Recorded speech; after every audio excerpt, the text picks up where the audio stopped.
नमस्कार मित्रांनो, मी सैफन नादाब. माझ्या यूट्यूब चॅनलवरती तुम्हा सर्वांचं स्वागत. आपण जर माझ्या चॅनलवरती नवीन असाल तर कृपया माझा चॅनल सबस्क्राईब करा. त्याचबरोबर माझ्या येणाऱ्या नवनवीन व्हिडिओचं नोटिफिकेशन मिळवण्यासाठी बेल आयकॉन प्रेस करा.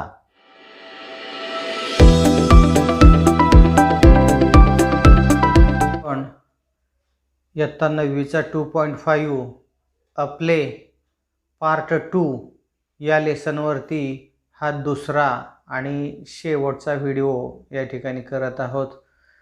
याच्या अगोदरच्या व्हिडिओमध्ये आपण पाहिलेलं आहे, जेव्हा सोनाराला फाशी देण्यासाठी नेलं जातं तेव्हा थोड्याच वेळामध्ये ते परत येतात आणि फाशी देणारा कारण सांगतो की जो फाशी देण्याकरता जो फास आहे, जो नूज आहे, तो त्याच्या गळ्यामध्ये व्यवस्थित बसत नाही.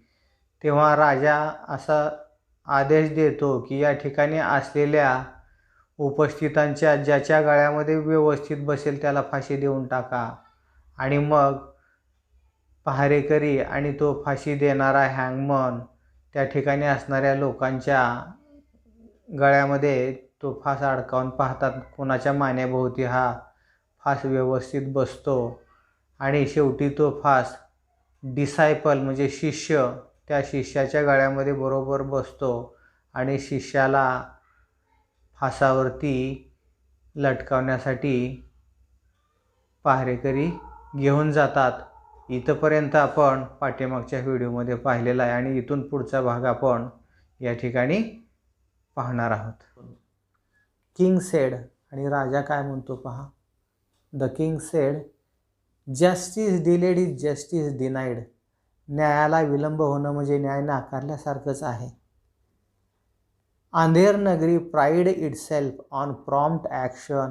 आमची ही जी अंधेर नगरी आहे याच्या कृतीवरती अंधेर नगरीला अभिमान आहे. आम्ही आमच्या कृती या नेहमीच श्रेष्ठ आहेत. Prompt action. Andher Nagari is famous for prompt action and Andher Nagari is proud of it. आणि अंधेर नगरीला या गोष्टीचा अभिमान वाटतो. Our action speaks louder than words. आमच्या कृती या शब्दापेक्षाही श्रेष्ठ असतात, असं राजा स्वतःचीच आत्मस्तुती करतो या ठिकाणी. Voices and shouts heard from outside. बाहेरून आवाज ऐकायला येतो. ऑल री एंटर. सर्वजण परत प्रवेश येतात त्या ठिकाणी. Rush with another elderly man. एक वयस्कर गृहस्थ त्यांच्याबरोबर असतो. King said, what, why have you all returned with this stranger alive. हा स्ट्रेंजर म्हणजे अपरिचित. ह्या अपरिचित व्यक्तीला तुम्ही परत कसं काय घेऊन आलात. And who is this man. हा माणूस कोण आहे, राजाने विचारलं. First guard said, I beg your pardon your highness, but we are confused indeed. आम्ही थोडंसं गोंधळलो आहोत. This old man rushed towards us. हा वृद्ध माणूस धावत आमच्याकडे आला. And we were about to hang the younger stranger. आम्ही या स्ट्रेंजरला, या डिसायपलला फाशी देत होतो. तितक्यात हा धावत पुढे आला. And begged and pleaded that he should be हँगड इन्स्टेड. त्याच्याऐवजी मला फाशी द्या असं हा माणूस म्हणतोय. देन सेकंड गार्ड सेड, आणि मग दुसरा गार्ड म्हणाला. काय म्हणतो पहा दुसरा guard. Second guard said, at first we thought the old man had lost his mental balance. सुरुवातीला आम्हाला असं वाटलं की या वृद्ध माणसाचं मानसिक संतुलन हरवलं असावं, हा वेडसर असावा.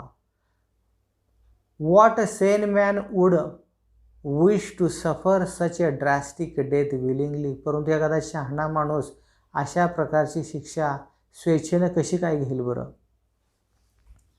देन फर्स्ट गार्ड सेड, मग पहिला पहारेकरी म्हणतो, but this young man says that he is a wise and learned says. आणि पहिला गार्ड म्हणतो, हा माणूस असा म्हणतोय की हा एक हुशार बुद्धिमान माणूस आहे. And he is a sage, तो साधू आहे.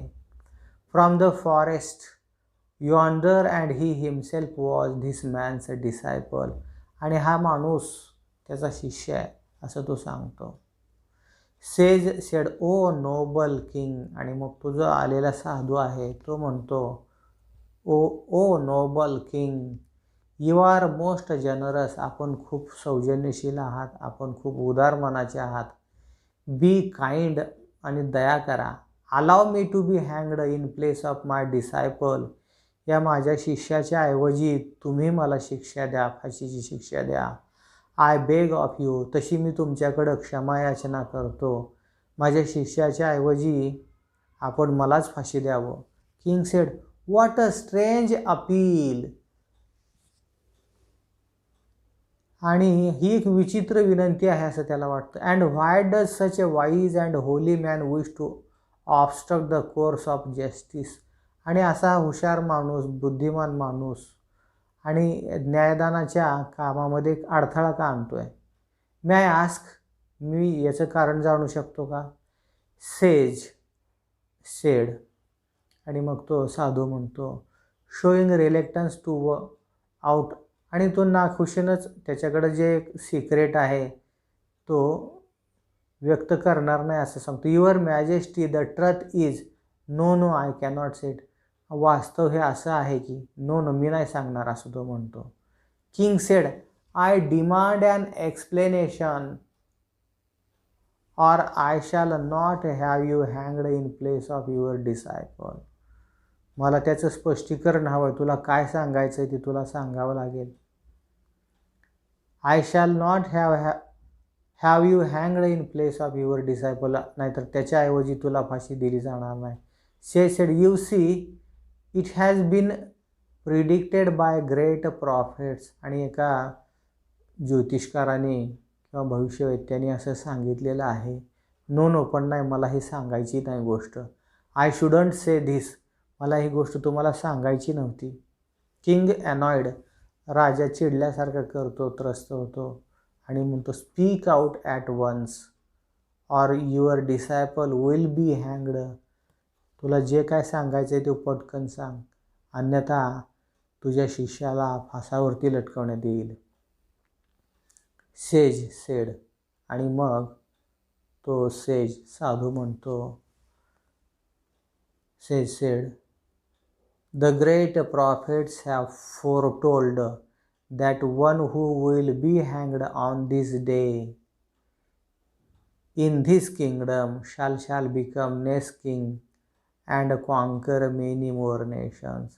आणि त्या भविष्यवेत्त्याने असं सांगून ठेवलेलं आहे, या राज्यामध्ये आजच्या दिवशी ज्याला कोणाला फाशी देण्यात येईल तो या ठिकाणचा पुढचा राजा होईल असं त्या भविष्यवेत्त्यानं सांगून ठेवलं होतं. I want to become the next great king, आणि मला पुढचा राजा व्हायचं आहे. Your majesty and reign over a greater country, आणि या महान देशावरती मला राज्य करायचं आहे. And will go down in history, आणि इतिहासामध्ये मी अजरामर होणार आहे. And a famous royal monarch, इतिहासामध्ये मला प्रसिद्धी मिळणार आहे. The future generation will read about me, आणि पुढच्या पिढ्या माझ्याबद्दल वाचतील, माझा इतिहास वाचतील. And my greatness for millennium to come, आणि पुढच्या शतकामध्ये सुद्धा माझी कीर्ती पसरलेली असेल. In this way sage told to the king, अशा प्रकारे सेज त्याचं स्पष्टीकरण देतो राजासमोर.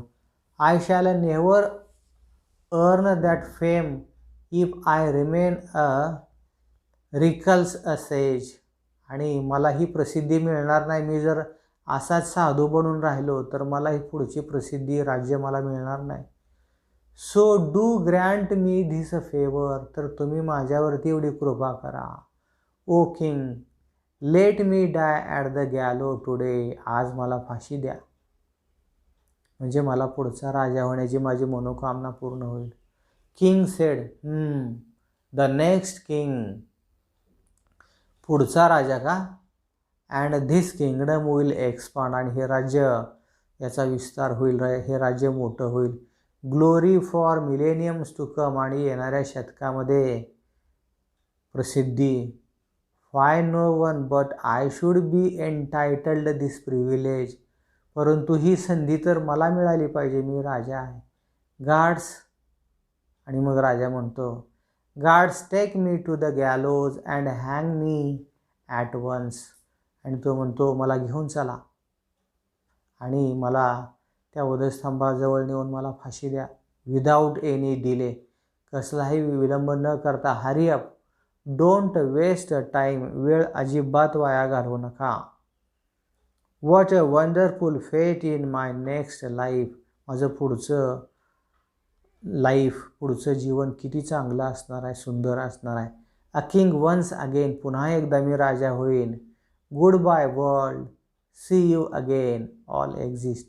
आणि या ठिकाणी हा प्ले संपतो. यानंतर आपण याच्यावरचे जे मार्जिन क्वेश्चन आहेत ते मार्जिन क्वेश्चन बघूया. What is the goldsmith's excuse? The goldsmith's excuse was that the king commanded the goldsmith to keep aside all work and get the queen's ornaments ready before her highness's birthday. So he had been a delay in making ladies' ornaments. The king himself ordered him first complete queen's ornaments and put aside all work he had. राजानं सांगितलेलं होतं असं तो या ठिकाणी तो सोनार हे कारण सांगतो की तुमच्या आदेशामुळंच मला उशीर झालेला आहे, हे कारण तो देतो. पुढचा प्रश्न बघूया. Is the Goldsmith telling the truth? Give reason for your answer. Yes, Goldsmith was telling the truth because the king did not deny the statement. कारण राजाने ते कारण नाकारलेलं नव्हतं आणि त्यामुळं गोल्डस्मिथ फॉलोड किंग हायनेसेस ऑर्डर. आणि त्यामुळं राणीचे दागिने पूर्ण करायची जी ऑर्डर होती त्याने स्वीकारलेली होती. त्यामुळं जे सोनार जे कारण सांगतो ते चुकीचं नव्हतंच. What is the sage request? त्या साधूनं कोणती विनंती केली होती? The sage requested the king that he should be hanged in place of his disciple. Then next question. What does the king want to know? The king wants to know why the holy and wise man sage wished to obstruct the course of justice. Then next question. Is the king willing to hang the sage? No, the king is not willing to hang the sage. Now, there is one more question. What is your opinion about the king? Is he wicked, greedy, stupid, or all of these? Which of his actions word shows that? राजा हा कोण आहे तुमच्या मतानुसार? तो दुष्ट आहे का, greedy आहे का, स्टुपिड आहे का, ऑर ऑल विच दिस, किंवा हे सर्वच गुण त्याच्याकडे आहेत? I think the king is not wicked, but we can say that he was a stupid and he is a little greedy because he want to became the next king and that is why he himself is ready to go to be हँगड. आणि पुढचा राजा होण्यासाठी तो स्वतःलाच फाशीची शिक्षा पण देतो. परंतु we cannot say that he was wicked. तो विकेड आहे असं आपल्याला म्हणता येणार नाही. In this way we have completed a play part 2. आपण शेवटपर्यंत माझा व्हिडिओ पाहिला त्याबद्दल आपले आभार. तुम्हाला पुन्हा एकदा विनंती, कृपया माझा चॅनल सबस्क्राईब करा, त्याचबरोबर व्हिडिओ लाईक करा, शेअर करा. धन्यवाद.